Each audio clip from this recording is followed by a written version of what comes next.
एकता में बहुत बल होता है और हम सभी अगर एक हो जाएं तो क्या से क्या नहीं हो जाएगा। प्लीज़ मेरी बातों पे गौर कीजिएगा, विचार कीजिएगा और वीडियो में अंत तक जरूर बने रहिएगा। आप सभी से करबद्ध निवेदन।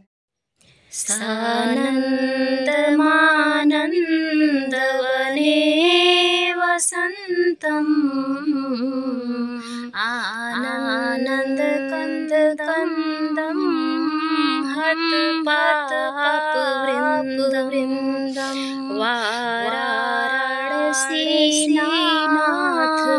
मनाथनाथं श्रीविश्वनाथं शरणं प्रपद्ये। भगवान को किसने देखा है? इस कलयुग के कृष्ण कन्हैया दुर्गेश की दुनिया से दुर्गेश भाई ने इस शुभ काम में पहल किया है। आप लोग भी साथ दें प्लीज़ मेरे प्यारे। सबसे पहले आप सभी को एकादशी की हार्दिक शुभकामनाएं। आज एकादशी का बहुत ही पावन दिन है और मैं अपने सभी भाइयों बहनों से कुछ मांगना चाहती हूँ, कुछ पाना चाहती हूँ। अपने लिए नहीं, एक ऐसी बहन के लिए जिनको हम सभी की बहुत ज़्यादा ज़रूरत है। हम लोग चाहें तो क्या नहीं कर सकते हैं। और पूजा हो गई संपन्न। आप लोग देखे हैं कि मैं पूजा कर चुकी हूँ, लेकिन न तो मैंने भगवान को देखा है, न तो आपने भगवान को देखा है। एक अपने मन को संतुष्ट करने के लिए हम सभी पूजा करते हैं, ईश्वर की आराधना करते हैं, लेकिन सबसे बड़ी पूजा यही है, मानव धर्म यही है कि हम एक बेसहारा का सहारा बने। हमारे सपोर्ट से किसकी ज़िंदगी उजड़ी हुई ज़िंदगी, फ्रेंड्स, इसको उजड़ी हुई ज़िंदगी कहा जाएगा। एक हंसता खेलता परिवार था। मैं बात करने वाली हूँ अपनी बहन, अपनी यूट्यूबर बहन कविता उपाध्याय ब्लॉग जी के बारे में, जिनको हम सभी के सपोर्ट की बहुत ज़्यादा ज़रूरत है। आप लोग बहुत ज़्यादा डाटा खर्च करते हैं, आप लोग दिन भर फ़ोन चलाते रहते हैं, उसमें से अगर 8 मिनट 10 मिनट कविता बहन को देंगे तो उनका पर मंथ इनकम होगा और बेसहारा का सहारा बनिए। मेरे प्यारे भाइयों बहनों, कहा गया है जहाँ लूट पड़े वहाँ टूट पड़े, जहाँ मार पड़े वहाँ भाग पड़े। ऐसा ना कीजिए। जिनका चलता है उनका चलता ही है, जिनका नहीं चलता है, जो ज़रूरतमंद हैं उनका नहीं हो पा रहा है। हम भी देख रहे हैं उनके ब्लॉग को।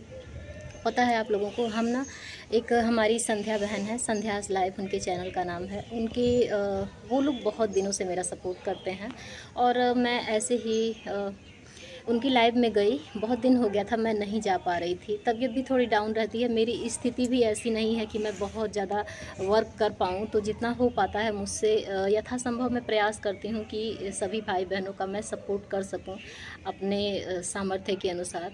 तो मैं गई ना, तो वहाँ पे कविता जी आई और कविता जी जब ये बोली कि रंजना दीदी मेरे बारे में भी सोचिए, तो कहीं ना कहीं जब हम औरतें ना बहुत ज़्यादा टूटने के बाद, बहुत ज़्यादा अपनी ज़िंदगी से हारने के बाद और इस कंडीशन में कुछ निर्णय ले पाती हैं ना, कुछ करने का सोचती हैं, तो हम सबको मिल करके साथ निभाना चाहिए। एकता में बहुत बड़ा बल होता है और अगर हम सब मिल करके एक हो जाए ना, तो क्या से क्या नहीं हो सकता है। जितना वो मेहनत कर रही हैं, अपने सामर्थ्य अनुसार काम कर रही हैं, लेकिन उस तरह से उनको रिस्पांस नहीं मिल पा रहा है। तो मैं आप सभी से विनम्र निवेदन करती हूँ मेरे प्यारे भाइयों बहनों।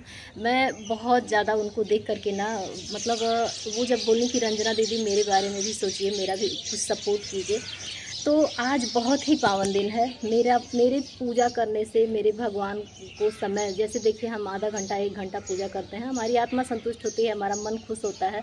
लेकिन आज जो मिलने वाला है ना, बहुत बड़ा फल आप लोगों को मिलने वाला है। और आज ऐसा दिन है, बहुत ही पावन, बहुत ही पुनीत दिन है। इस दिन आपके हाथों एक ज़रूरतमंद को दान होगा। और मैं ये नहीं कहती कि आप एक दिन जाइए उनका सपोर्ट कीजिए और आप उनके बारे में जान गए तो उनका सपोर्ट कीजिए फिर उनको छोड़ दीजिए। नहीं, परमानेंट ऐसे लोगों को हमारी ज़रूरत होती है। आप लोग बहुत कुछ बातें नहीं समझ पाते हैं और कुछ लोग को मतलब क्या चाहिए होता है पता नहीं, भगवान ही जाने।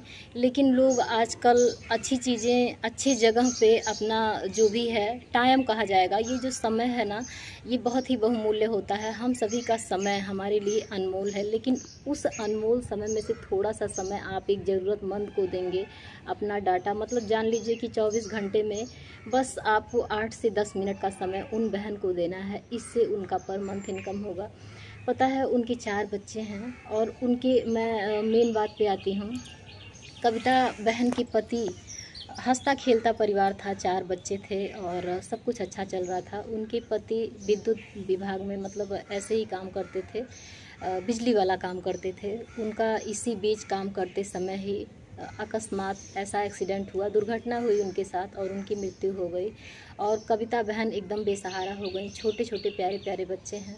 उन बच्चों के लिए प्लीज़, कहा गया है ना कि हम ही भगवान हैं, ये समझ लीजिए। हम सब भगवान इस कलयुग में प्रकट नहीं होंगे, हम सब एक दूसरे के पूरक हैं। हमें भगवान माध्यम बना के भेजते हैं कि जाओ, उनको आपकी ज़रूरत है, उनका सपोर्ट करो, उनका यथासंभव जितना आपसे जितना हमसे हो पाए। मेरी आत्मा तक एकदम हिल गई थी, मैं रो पड़ी थी उनकी बात को सुन कर के, और बहुत ही दुख होता है। कल के वीडियो पे आप में से बहुत सारे लोग बोले कि रंजना जी आपको ज़रूरत है, जो ये योगी जी की योजना आई हुई है इसकी ज़रूरत आपको है। मैं अंदर से एकदम से काँप सी गई। मुझे ऐसा लगा, मैं ये नहीं कहती, लेकिन ऐसे लोग कहीं ना कहीं छिपे हुए होते हैं जिनको वास्तव में ज़रूरत होती है। ऐसे लोगों का नहीं हो पाता है। अगर वो चाहें, योगी जी चाहे, सरकार चाहे तो क्या नहीं कर सकती है। यूट्यूब पे चैनल है, पब्लिकली है, छुपा हुआ नहीं है। वो पता कर सकते हैं कि किनको ज़रूरत है। क्या हमको बोलने नहीं आता है?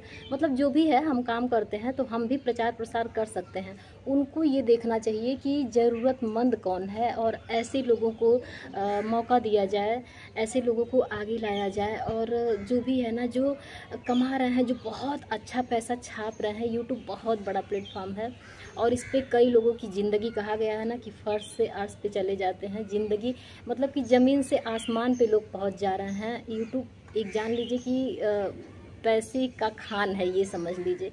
लेकिन हम जैसे लोगों का मतलब जो ज़रूरतमंद है, हम ये नहीं कहेंगे कि हम ही ज़रूरतमंद हैं, लेकिन ऐसी बहुत सारी बहनें हैं जो छुपी हुई हैं, हमको नहीं दिख पा रही हैं, हम नहीं जान पा रहे हैं उनके बारे में। लेकिन हम जिनके बारे में जान रहे हैं, जिनका नाम जान रहे हैं, हम टैग लगाएंगे कविता बहन के चैनल का। आज एकादशी के शुभ दिन, बहुत ही शुभ कार्य होगा आपके हाथों। मैं बोलने में हिचकिचा रही हूँ, ऐसी कोई बात होती है ना तो मेरे शरीर में पता नहीं क्यों ऑटोमेटिक कंपन होने लगता है, और वो स्ट्रांग हैं, बस ये जान लीजिए। ऐसी बहनें ना जब सामने आती हैं, सबके सामने आती हैं और अपनी बात को शेयर करती हैं, तो समझना चाहिए कुछ बातें हम औरतें अपने शब्दों द्वारा स्पष्ट नहीं कर पाते हैं।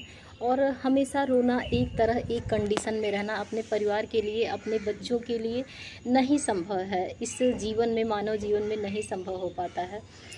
तो बस जो भी है, मन में सारी चीज़ें चलती रहती हैं। तो सब लोग बहुत ज़्यादा प्रे किए, बोले कि रंजना जी आपको मिलना चाहिए, आपकी सर्जरी हो जाएगी। और कौन नहीं चाहता है, सब लोग चाहते हैं। मैं भी यही चाहती हूँ, इस बोझ से मुक्ति पाना। लेकिन देखिए, जीते जी ये संभव है कि नहीं है। आप लोगों का प्यार रहा, आप लोगों का आशीर्वाद रहा तो ज़रूर ये संभव होगा। और मैं आशा नहीं, पूरा विश्वास करती हूँ। मुझे उम्मीद है आप लोगों से। आज मैं आप लोगों से कुछ मांग रही हूँ। प्लीज़ इस बहन को निराश नहीं कीजिएगा और थोड़ा सा सपोर्ट, थोड़ा सा क्या सपोर्ट ज़रूर कीजिएगा ऐसे लोगों को जिनको आप सभी की बहुत ज़्यादा ज़रूरत है। और उनके घर में खुशियाँ आएंगी, उनके बच्चे अच्छे से पढ़ेंगे, लिखेंगे, बढ़ेंगे। तो प्लीज़ मेरे भाइयों बहनों, मेरे बातों को समझिएगा, गौर कीजिएगा, विचार कीजिएगा। और प्लीज़ कविता उपाध्याय ब्लॉग उनके चैनल का नाम है, जिनको हम सभी की बहुत ज़्यादा ज़रूरत है, तो प्लीज़ सपोर्ट ज़रूर कीजिएगा। मैं उनकी तरफ से, उनके कहने के कारण मुझे ऐसा लगा, जब वो बोलें कि रंजना दीदी मेरा भी सपोर्ट कीजिए, तो मुझे ऐसा लगा कि ज़रूर करना चाहिए, ऐसे लोगों का सपोर्ट करना चाहिए। बस बहुत ज़्यादा विश्वास है आप लोगों पे कि आप लोग मुझे निराश नहीं करेंगे। जो भी मेरे दर्शक मुझे देख रहे हैं, सभी से ये विनम्र निवेदन है मेरे प्यारे भाइयों बहनों। मैं फ़ोन पकड़ी हुई हूँ, मैं हाथ जोड़ पाने में असमर्थ हूँ, लेकिन आप लोग ये सोचिएगा कि रंजना दीदी हमारे सामने हाथ ही जोड़ रही हैं। तो प्लीज़ सहारा बनिए। आप सभी ऐसे लोगों के लिए भगवान हैं। हम सभी बस यही जान लीजिए कि पब्लिक, जनता चाहे तो क्या नहीं कर सकती है, बहुत कुछ कर सकती है। तो ऐसा कुछ सामने आया है, तमाम उदाहरण है हम लोगों के सामने।